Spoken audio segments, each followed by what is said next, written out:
Have you ever looked around your home after separation and thought, how did I end up here? The house is quieter, the calendar's still full, and somehow you're carrying the mental load of two parents. Whether you made the decision or it was made for you, navigating co-parenting while working, healing, and raising kids can feel like learning to breathe again, and no one really prepares you for it, just like motherhood. Welcome to the Working Mama podcast, where we talk openly and honestly about what it means to be a woman, building a career and raising a family, because you shouldn't have to choose between the two. I'm your host and fellow working mum, Karina O'Brien, and if you've been here before, welcome back. If it's your first time listening, welcome.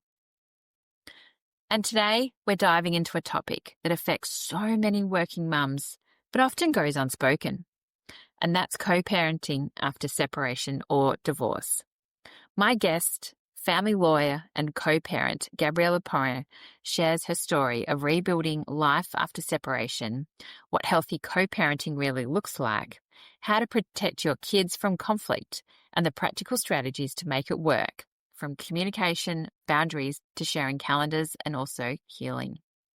So if you're in the thick of it or supporting someone who is, this episode will remind you that you can rebuild and your family can still thrive, just in a different shape than before. Welcome, Gabriella, to the Working Mama podcast. How's your day going so far? So far, so good. A busy morning, but we're getting there. So we're going to jump in quite quickly into the topic of co-parenting. But before we get there, do you want to just tell us a little bit about yourself and your career journey? Yeah, so I'm a family lawyer. That is my day-to-day job, helping families separate, which seems really tough and difficult, but it's something that I really love, and it's something that I wake up every day hoping to help families separate better. I'm also co-parent, so I separated from my son's dad many years ago when he was 1. He's 5 now, so I guess that's what brought me on this journey and why I'm so passionate about this topic. So we know the statistics that about 1 in 2 marriages, unfortunately, do end in separation and divorce. And also this includes children in this equation as well. And I know instantly when we think about this, we're like, oh my goodness, like it's emotional in the first place of actually going through a separation and divorce. And then children on top of that must be quite challenging. What are the common pitfalls and challenges and hurdles that people face when going through this transition from a couple to co-parents? I think the hardest part is letting go of, that old identity. I mean, you used to be partners, lovers, teammates. You thought you were going to share this whole life together. And then you've got to work out, okay, so how do we rebuild now as co-parents? Is it more of a business-like relationship? We're not romantic anymore, but we're going to be family forever. And I think that's what a lot of people forget. They get caught up in the conflict. You go to lawyers and it becomes this whole war. And I really want parents to step back and say, hang on, we are this family. It looks a bit different now. We're going to have different rules, but we need to keep our children at the forefront of our minds because they're the ones who will be the most impacted, and particularly long term. So it's really about reframing that relationship. Stop trying to control the person. Stop trying to win the situation. Stop trying to always say, how do I fix you? Because that's what we often do in relationships, try and fix the other person. But instead say, how can we show up now for our children in a way that works better? Yeah. And obviously the children are one dynamic. Is there something else that are some other challenges that people often face and during the transition and separation? I know we could probably spend a whole podcast on this outside of the kids. Yeah, I think it's that whole grieving process. You're losing a part of your identity. And I think that's hard because you separate, you wake up and you say, oh, is this my life now? I know I went through that. And you don't really know where to start and what to do. I mean, you feel alone. You try to find a new support system. A lot of people lose friends and family members over it because you were intertwined and now you're not.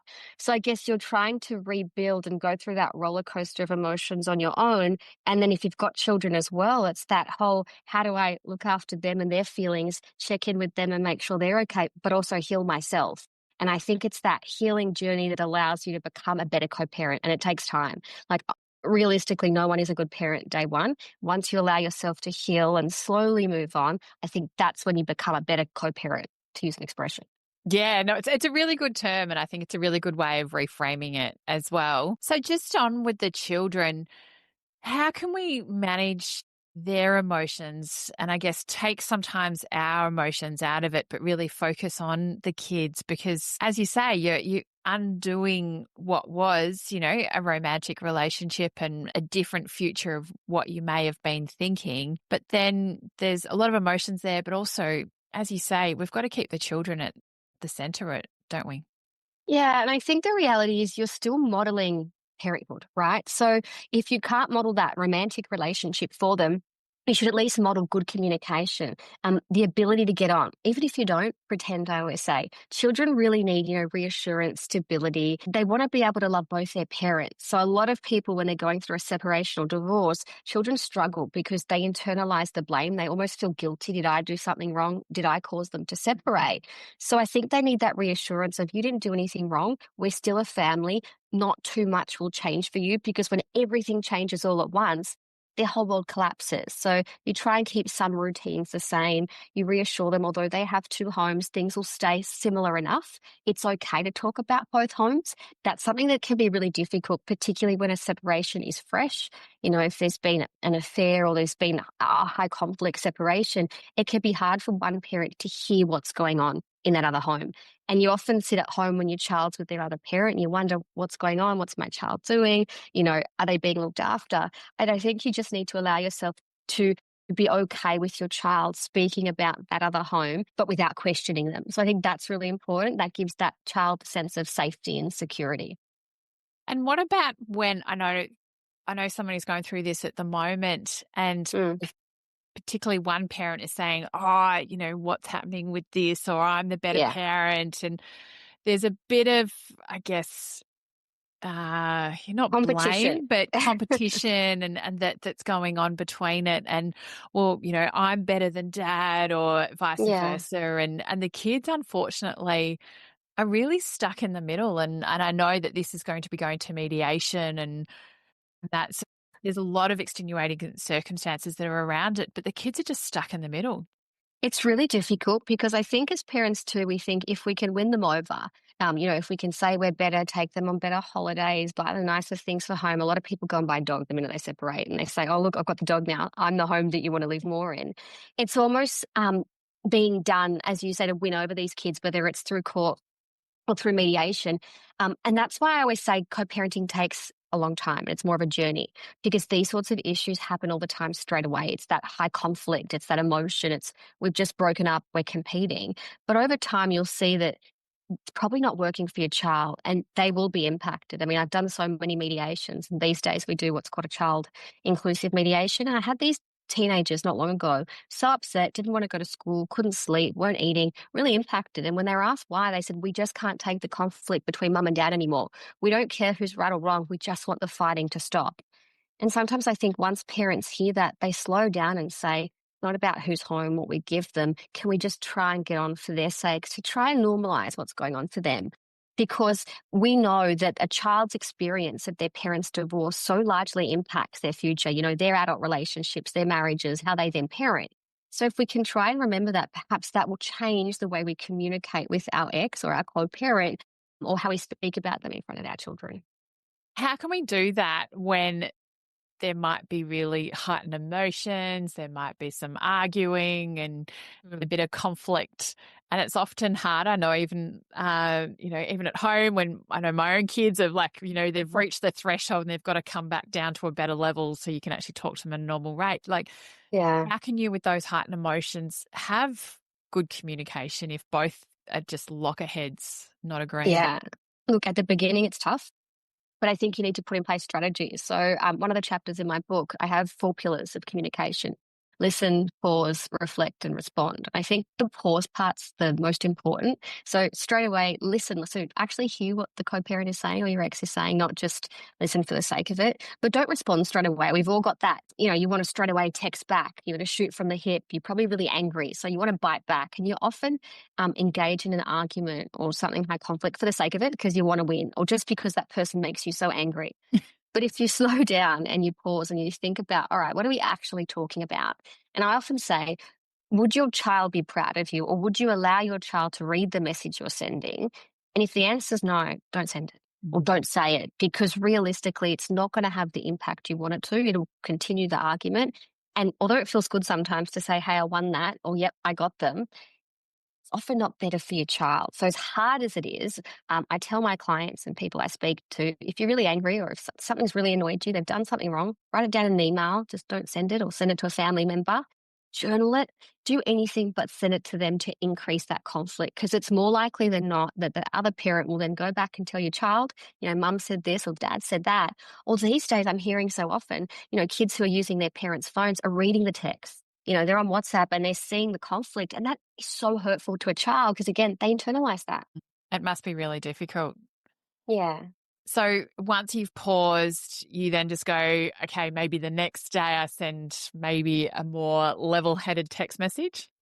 Yeah, it could be 20 minutes, it could be an hour, it could be the next day. I think it depends on the situation, the decision. It depends if it's a text or an email. If it's something really big, then give yourself some time to really think about it. I still do it.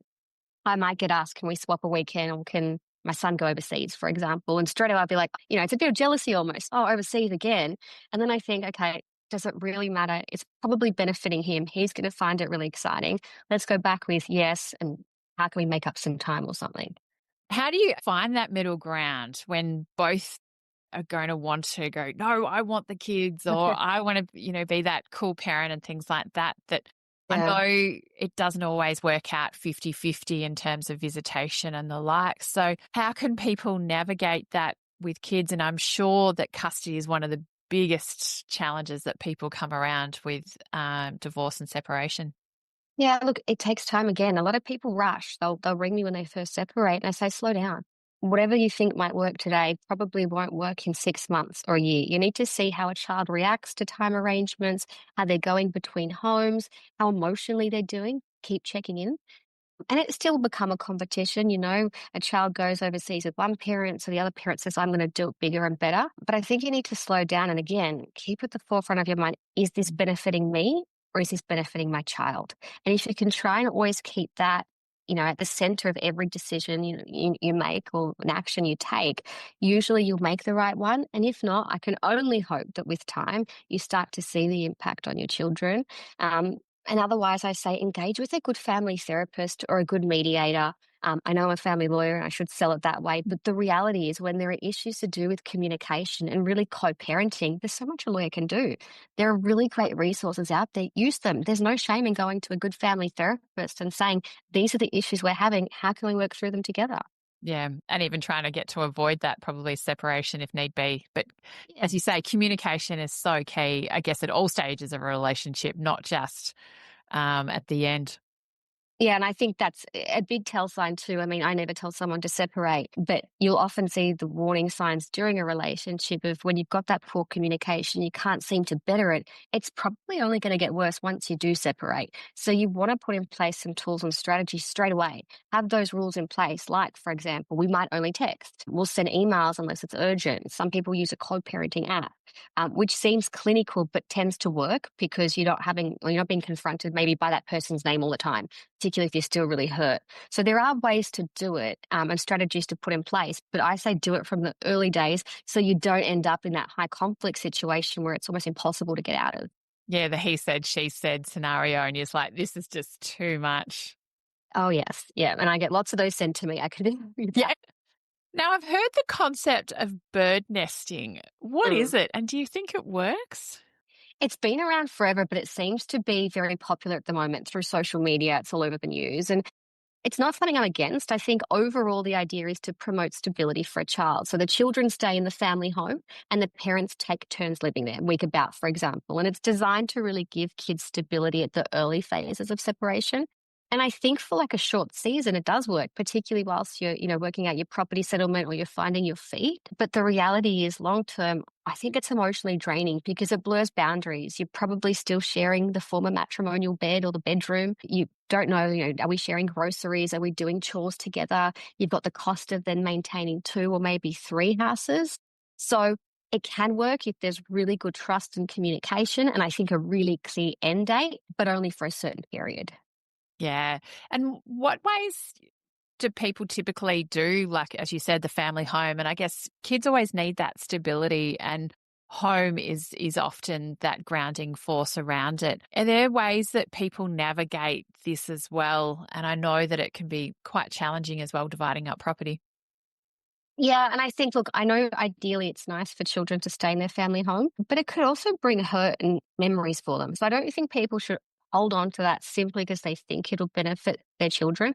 I think what's better is finding two homes, Mm. hopefully in close proximity to one another, and having similar values or routines within those homes. Now, I know a lot of people criticize me when I say that. No, you don't have to parent exactly like your ex. I'm not saying that. But maybe for a child's sake, have similar bedtimes, set up their bedrooms with things they like. Try not to change home and school and, extracurricular activities all at the same time. They're massive changes. So if kids have the stability of, I'm in the same basketball or soccer team, so I've still got those friends. I'm still at school. I do have two homes, but everything at home feels similar enough. I'm still allowed to ring mum when I'm at dad's house. I can still ring dad when I'm at mum's house. If I'm feeling a bit lonely, I'll FaceTime them. Allowing those things and being okay with them and showing your child you're okay with them helps your child. Even if it really frustrates you, like I get it, you probably don't want to hear your ex's voice on the phone. You probably don't want to see their face on FaceTime, but do it because I can tell you it's benefiting your child. They're feeling really safe and reassured, and that's the best thing you can do. Make it easier Yeah, for because ultimately what you're trying to do is give that safety and security to your children. If you think about, the Maslow's hierarchy of needs, that's really safety, security is the foundation. exactly. Yeah, precisely. And look, I get it. I've got a 5-year-old. He's been FaceTiming his dad since he was probably close to 2. And at 2 years old, what did he get out of it? People said. And I think it was just that familiarity. So I'm Mm. with mum. I haven't seen dad. It might only be a couple of days, but I've seen him. I've said hello. Might have showed him a toy, for example. These days, he loves bringing him straight after school because he knows he's not seeing him that day, tells him what he's done at school. And I think that just reassures him. Dad's still there. We're all okay. Mum's in the car. She can hear me speaking to dad and she's okay with it. So everything's okay. I'm safe. Yeah. And so I know we're talking a lot about co-parenting. What is your definition of co-parenting? It's a good question. I just think it's that relationship post separations. A partnership, perhaps. I often say it's more of a business partnership, if you like to phrase it like that. It's parents who want to work together for their child's sake because you're making decisions together. You still need to work out what is my child's future going to look like. And you both are still parents. You just live in different houses. And I actually asked my son this yesterday afternoon because he must now somewhat understand what's going on because I'm doing a few different things for this book of mine. And he goes, Mummy, I know what a co-parent is. I said, Teddy, what's a co-parent? He goes, well, you live in one house and Daddy lives in the other house, but you both still love me. I said, I like that. I'll use that. Yeah. It's a really good way of doing it. So Yeah. how did you then navigate that, I guess, in your relationship breakdown to go, okay, I'm going to put Teddy at the center of what of my plans and my next steps?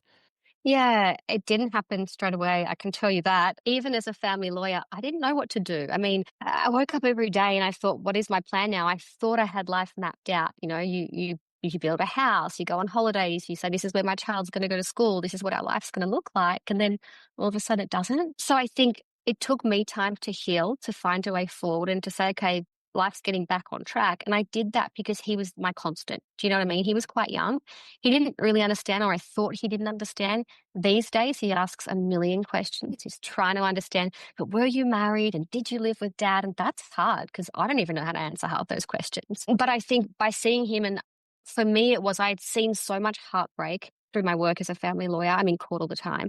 I saw the damage truly being done to children. And I said, I can't allow that to happen for him. I'm not perfect. I make mistakes. I still send text messages I probably shouldn't. But again, when I do that, almost immediately, I think that's going to impact him because if we're fighting, he knows. He knows when mum's a bit upset or when dad's a bit angry. So these days, if I've said something maybe I shouldn't have or I reacted inappropriately, but angrily, I'll give myself time to calm down. And I usually will send another text or a call saying, hey, sorry, probably took that too far.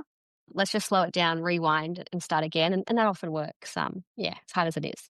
Yeah. So you've found that it's obviously evolved and adapted over time. Yeah, and it certainly does. I mean, it's been years now, and I would say these days I could say I've got a really healthy co-parenting relationship. But again, that takes time, it takes practice, and it does take two people wanting to do that. I mean, often get asked, what if one person just doesn't want to do it? And I get it, that happens. You probably have a really high conflict, sometimes, narcissistic ex or something like that, and it feels impossible. And you may not be able to co-parent, and that's when you might look at something like parallel parenting. But either way, the message is the same. Keep your child at the forefront. So even if your other parent or the co-parent is blocking you and doesn't want to engage, you still do the right thing. You still model that right that positive parenting experience for your child, because at least they'll see that from you and that'll help their development over time. Yeah, they're still getting that one constant. As you said, it's coming back to Yeah. role modeling of what would you like and also the impact, because no doubt it'll impact them some way, shape, or form. But if you're also giving them those positive experiences, it can make a really Yeah. big difference. Yeah, exactly. And are there ways to actually set out some respectful boundaries between, I guess, the different lives between both yourself and your ex-partner, without the emotions and things like that? Because I'm sure it can be quite challenging of, okay, right, even days and weeks is like a logical boundary there might be, but there might also be some topics of conversation and the like to really, I guess, so as you said, you've got this new identity, but also crafting that, I guess, also so you're not completely vulnerable, I guess, as well. Yeah, and I think it's having that boundary of I now have my life and you have a life, and we don't need to necessarily know what's going on in each other's lives. I don't need to know where you're going on the weekend. If you give me a call and say, "Hey, I can't look after our child for a few hours or overnight on Saturday, can you take them?"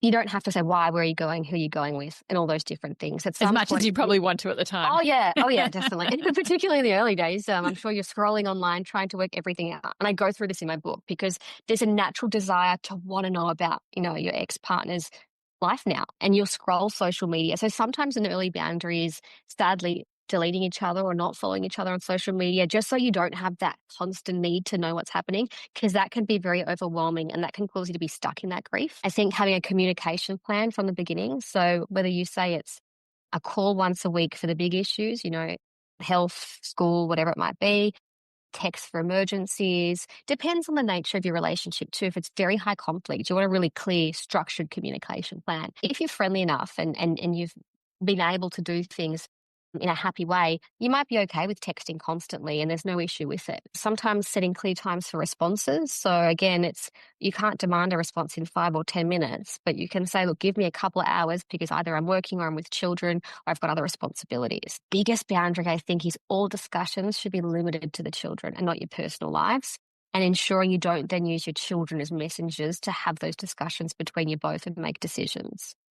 Yeah, because no doubt it could be quite challenging. And how do you navigate or, like, I guess, find the best ways? I know as kids get older with sports activities and even school, like, is it that you encourage from a co-parenting perspective both to go to school activities or sporting events and things like that? Because I know that those neutral grounds can also sometimes be locations of conflict.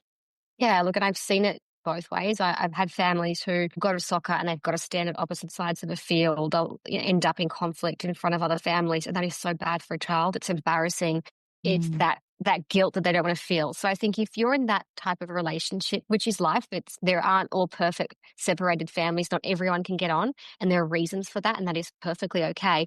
But then have that boundary in place, which is if we can't get on or we can't be in the same place or it won't benefit our child, one week I'll go and the alternate week the other parent will go, and you keep swapping. And that way a child gets the benefit of both parents, but they're not nervous about conflict. If you can go, it's always better for children to feel normalized again, having their family there, and have a plan in place. So if it comes to things like holidays, activities, special occasions, if you know that you're alternating every year or you're splitting up time, that conflict won't arise the night before or the week before. You've got a plan in place. So that's why I say, following your separation, you don't have to rush off and get court orders or run to lawyers, but sit down, map things out. Again, what would my child benefit most from? And then map out the schedule that will work for your child and then by extension for you as well. And also trying to find something, I guess, that works for everyone and it is as reasonably fair as possible, wouldn't it be? It's not that you have every Christmas and every birthday. No, and that's a hard one because I get it. And what does fair mean? Is it fair for you or fair for your child? No child wants to be dragged back and forth on Christmas. And I have a lot of parents who argue saying, oh, but he had last Christmas. I want this Christmas, or my family tradition is lunch. You've got to be flexible. You no longer are in the family unit you were once in. So it may have been your tradition to go to your mum's every Christmas lunch and the other parents, I don't know, parents for Christmas night. But that might have to change. That's the reality of it. Your life has changed. You have to create new traditions. So when it comes to holidays, again, new traditions, new arrangements for children, and let them be okay with it. Don't make a child feel guilty for having to choose between parents or families, having to choose between arrangements. You as a parent need to stay somewhat flexible and, like you said earlier, particularly as kids get older. I mean, a young kid's going to be happy to do Christmas. Teenagers, probably not so much. They couldn't care less where they are. They want a present and they probably want to be with their friends. So it's less about which parent am I going to be with on the weekend. It's going to be who's going to let me hang out with my friends and go to sport and those sorts of things. Yeah, it certainly no doubt changes as the kids go through. And you Yeah. spoke a bit before about the identity shift that really comes from becoming, quote unquote, a single mum. What was this experience like for you and in that identity shift? And the more that you're saying this, it also sounds a bit like the whole, the 7 stages of grief of, Yeah. like anger and things like that. It seems to be a similar process. I just liken it to some of the management theories around. But how did you work through that? Because I'm guessing that being a single mum wasn't necessarily on your bingo card. Exactly. No. And I guess you grieve the life you thought you were going to live, but it's a journey. So I almost think it was somewhat healing having that time to process and to allow yourself to rebuild. So it's okay if you're sad. It's okay if you need help, go and get that. But then I think it's time to start thinking, okay, what do I want my future to look like? I've regained that power now. I mean, I'm allowed to decide what I want for my future. So for me, it was really about working out what I wanted, regrowing, getting a bit of strength, and then saying, okay, what's going to happen now? And it took years, but I think I'm almost better for it. I feel like I've changed so much as a person. I think I see life differently. I definitely see my work differently. I have a different level of respect for my clients, for the difficulties they face. And these days, I have a new blended family, a new partner. I've got a 11, how old is she now? Yeah, 11-month Oh, old. wow. So there's been a lot of change, but it's somewhat come together quite nicely. So with its challenges, and they continue to be challenges every day. But again, it's not like I had to start over, but maybe I started again with more insight or wisdom or whatever it might be. How did you go through that process? Did you end up seeking professional help? Was it reflection, journaling, friends? What Yeah, got you through that? I think it was tough because we had all mutual friends. So I got married quite young. We'd been together, I think, since high school. So we had a lot of, yeah, mutual friends and family members. So that was difficult working out how to navigate that and making it okay to still, I think friends say, do I have to align with one of you? Can I still be friends with both of you? And that can be difficult. So for me, it was, a little bit of therapy. My situation was a bit unique. The time that I separated, my mum had a massive stroke. So she was in hospital for close to a year and lost her memory and was paralyzed. And there were lots of things going on. So, Oh my um, goodness. So Dee's going yeah, through that. Oh, wow. That's full on. so it was a big year of juggling a lot of emotion and a lot of processing of, wow, everything's changed because I'm no longer, in this relationship or married anymore. I'm separated. Mum has no memory of it. So she doesn't even remember him or know what's going on, which is sad. And I've got to be there for her and my family. And it's how do I keep showing up for them, for me? I had a business to run. I'm a partner of a law firm. So I still had staff I had to worry about and clients. I couldn't let myself fall apart. And maybe that was a good thing. I threw myself into work and that kept me going. Some people might think it's unhealthy, but it worked for me. And I think it has continued to work. I love being at work. For me, I think I'm very ambitious. So that helps me heal maybe or helps me go through emotionally whatever else I'm going through. But sounds like you got there. Yes, I think Yeah. it's still a journey. And every day there are challenges, as I said. But yeah. So, for those women that are newly separated or single, could be mutually or just through other circumstances, what would Mm. be some of your tips now being on the other side of it that you could say to them if they're thinking, oh my goodness, like I'm in quicksand and I can't necessarily move way forward? What would be some tools or strategies that you'd suggest? I think remember you're not alone. I mean, it's more common than not. There used to be this real cultural perspective of divorce as a failure. It's not. It's an ability to rebuild, have a new kind of family. It is scary to leave, but I think it's worse to stay in a position of conflict and unhappiness as well.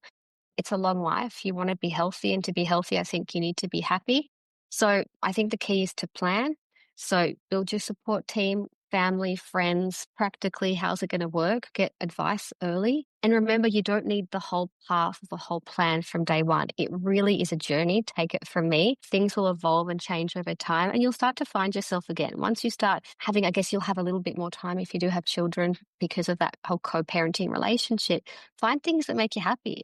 Find new hobbies. Take time to work out what's working for me and where do I see myself in a couple of years to make that new beginning. Um, And my biggest piece of advice would be don't get sucked into the idea that a divorce or separation must mean conflict. It must mean you hate each other. You can separate with dignity and you can do it collaboratively if you allow yourself to. It's all about the mentality you keep. You just want to see your children thrive, really. Yeah, it's a good reframe and I guess a good refresh of how we look at things. For me to say, I'm And sure, but yeah, I just think it's if you can take some piece of advice, and I know a lot of people say, "Oh, she makes it sound easy. She must have a good co-parenting relationship." No, not really. Took hard work. But if you want my advice, it is keep that at the forefront of your mind. and it's really there. You've got to be quite strong on it because if you don't, then obviously it can unravel. But if you're both Yeah. committed, but also I think of having that North Star of how do you want to be a parent and show up as a parent to your kid is certainly quite valuable. That, even if you aren't like, in a Well, normal in an relationship, I think intact it's a really family, good way. exactly. Yeah, yeah, I agree. If you've always got your child at home, which isn't always easy, I think it's very hard sometimes. It's almost you want to be a little bit selfish. You're still a human being. There are still things you want, but you are raising this other human being. And if you can keep them there and say the decisions I make will be for them, I think it's a healthy way of doing it. And you've got to just put the hard work in. Yeah, certainly. And so, how did you then navigate as well? And what's your advice around the mental load? Because I know that the mental load, even in a relationship, is quite high, particularly for mothers. But then also, Yeah. I've heard many people say, I kudos to single mums that are then also doing this. And I know a few people going through this at the moment. They may have separated for a variety of different reasons and they've found themselves single parenting, and they're exhausted by Yeah. the mental load of then what comes by being a single mum. And I think the reality is mums do carry that weight. So even if you are in a really healthy co-parenting relationship, it's probably not going to change. Mums tend to just generally be more responsible for things, I don't know, school notes, appointments, managing everything for a child, and that likely won't change. You're probably still going to be the one doing all of that, making sure they've got the lunchbox and the water bottle. If they've lost a jumper, you're going to be the one buying it. But I guess it's that open communication. So if you are struggling, tell your co-parent you are, ask for what you need help with. So don't just assume they'll do it. Don't hint, but be upfront. So these are the things I need you to do. Here's a clear plan of what we need. So for me, what works really well is a shared calendar, a shared note as well. So you can have in there, your dot points of these are all the things we need for school or for soccer or whatever it might be. Here are the things I can do. This is what I need you to do. And that way you keep that other parent a little bit accountable. There's consistency there and there's that ongoing communication. You're not relying on, I think I told you last week about whatever it might be. We've got it written down and we're sharing that out, or that note, whatever it might be. So I think that's important. And then relying on family and friends where you have to. Don't be ashamed. Single parenting is hard. So if you've got people around you, reach out, ask for help, rely on them too. And that's okay. It's okay to need help. Yeah, that's such good advice. And is there a period, I know every separation is going to be different. And when people first separate, it might be quite hard. But as you've often alluded to as well, like it is a journey. Is that also then just what's your advice of people like for people of just giving, I guess, being kind to themselves and accepting that it is a journey? Yeah, I think about it a lot. It's that self healing. You can't be, I don't think, a good parent generally unless you're looking after yourself. And I don't think you can be a really good co parent till you've allowed yourself to heal.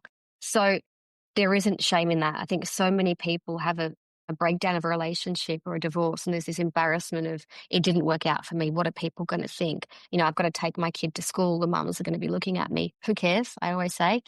The better thing is showing up for yourself, getting therapy, doing things you like, journaling, meditation, go out to the beach, do things that make you happy, find yourself again, and you will find that you then are a better parent, a better co-parent, and naturally that new family, this new dynamic that you've now found yourself in will work a lot better.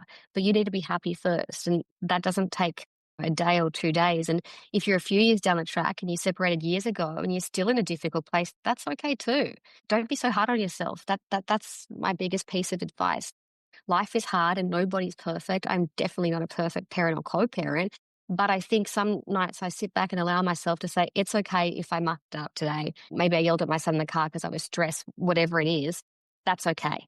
We all make mistakes and yeah, journey.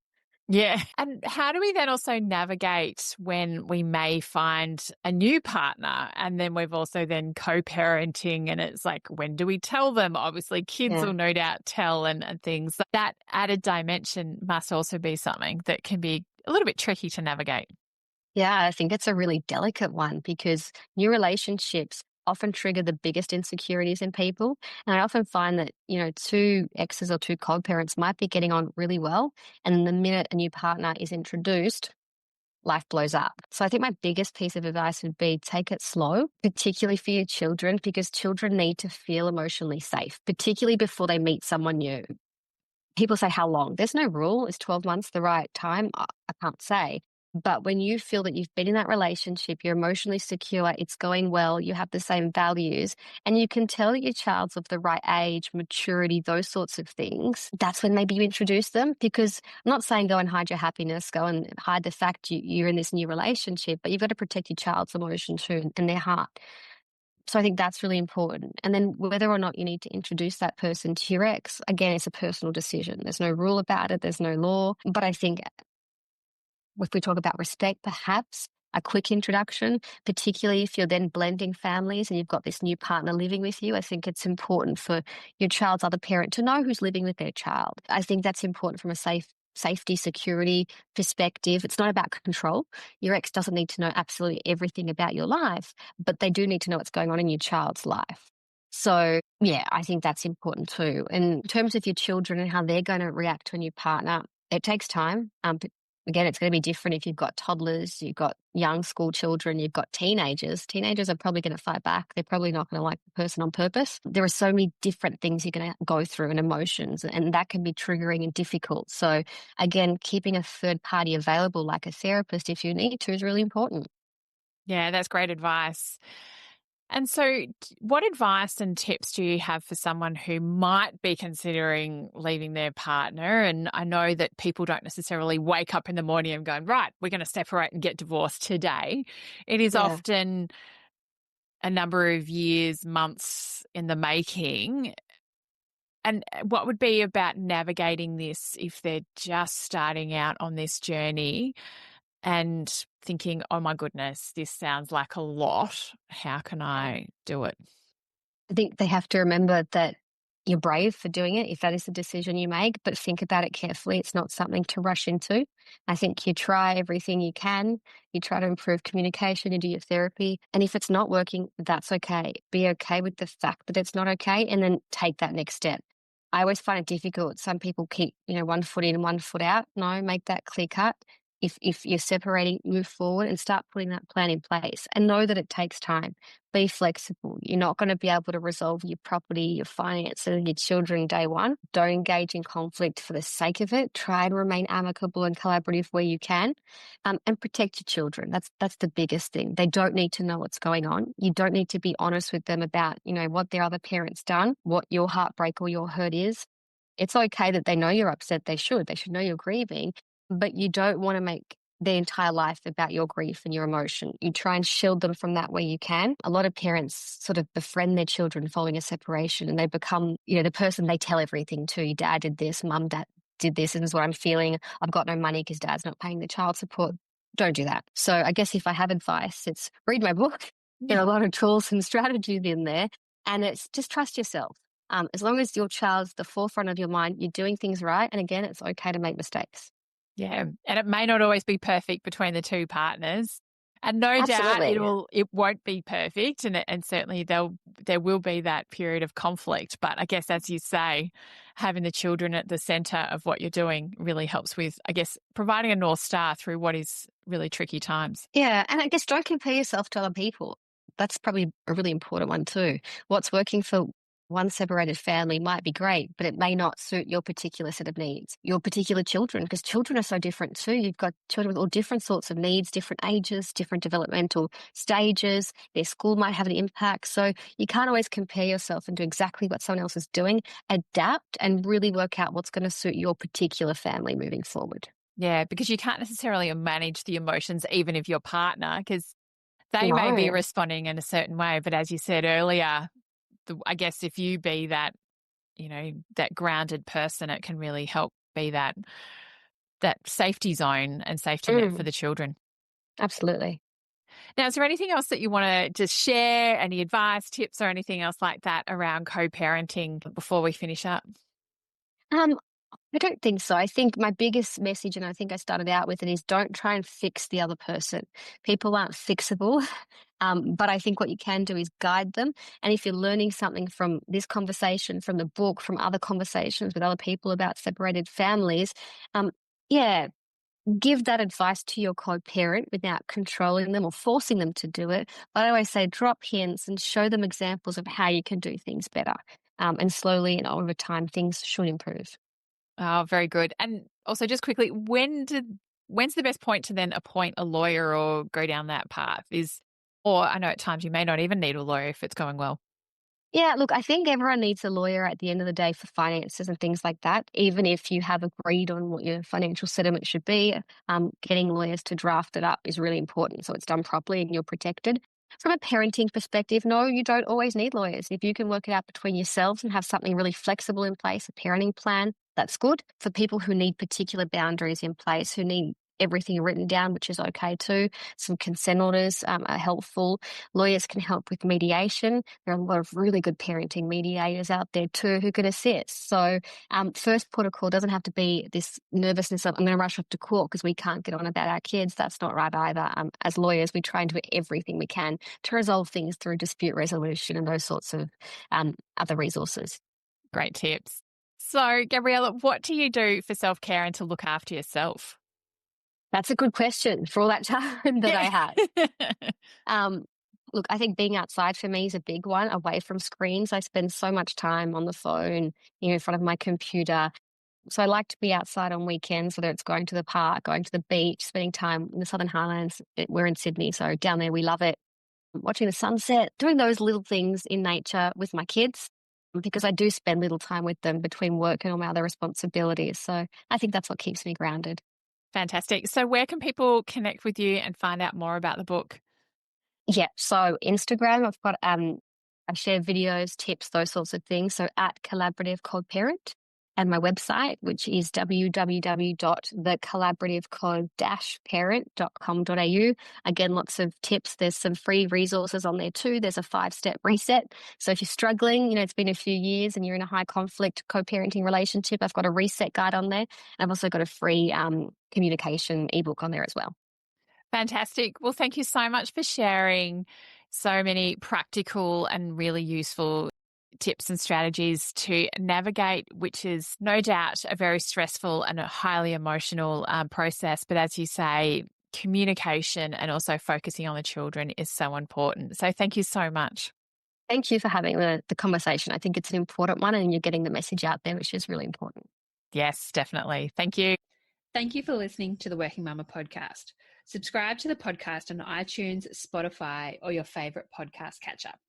Please also feel free to contact me on any of the Working Mama social channels. Remember, Mama is MUMMA, or website www.workingmama.com.au. I would appreciate you to share this podcast with friends and colleagues, especially those that are parents managing the juggle. And I would really appreciate if you had to take the time out to leave a review of the podcast. Thank you and see you next time. Have a great week.